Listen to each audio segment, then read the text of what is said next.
এই যে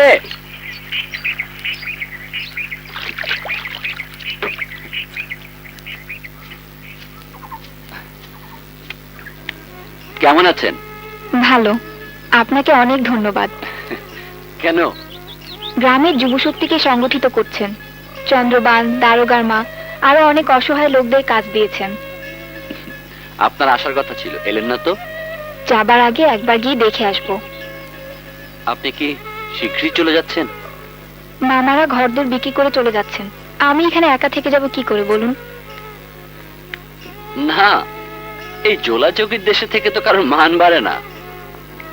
বিদ্রুপ করছেন? না, আসলে অনেক কাজ।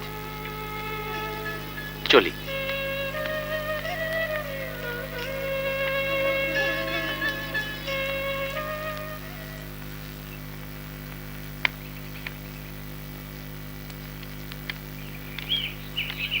ওমা, তোমার হাতে ওটা আবার কার চিঠি?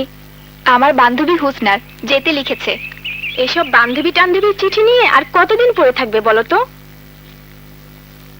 বাপ বিয়ের জন্য ফিক্সড ডিপোজিট করে লক্ষ লক্ষ টাকা রেখে গেছেন। মোর্শেদ ভাইও ডাক্তারি পাশ করে তৈরি হয়ে আছে। তুই দেখি বিয়ে ছাড়া আর কিছুই বুঝিস না। যুগে যুগে পৃথিবী যতই বদলাক, নারী পুরুষের আদিমতা ঘটেনি। ভারী পণ্ডিত এসেছেন আমার। পরখ করে দেখো। আর বিয়ের নামে তুমি বত চট কেন? নাকি মোর্শেদ ভাইকে পছন্দ হচ্ছে না এখন? কোন কালে পছন্দ করতাম? তাহলে সরাসরি বলো না কেন? বেচারা ওদিকে স্বপ্নের ফানুস উড়াচ্ছে। আমাকে স্পষ্ট করে কেউ আজও বলেনি। যখন বলবে আমার জবাব তখন আমি নিশ্চয়ই দেব। কার কথা হচ্ছে লাইলি?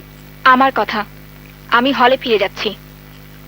আজ বাদে কাল যে বেনারসি জড়িয়ে বিয়ের পিড়িতে বসবে, তার কিনা খেয়াল হলো নীলক্ষেত হলে গিয়ে বৈরাগী হবার।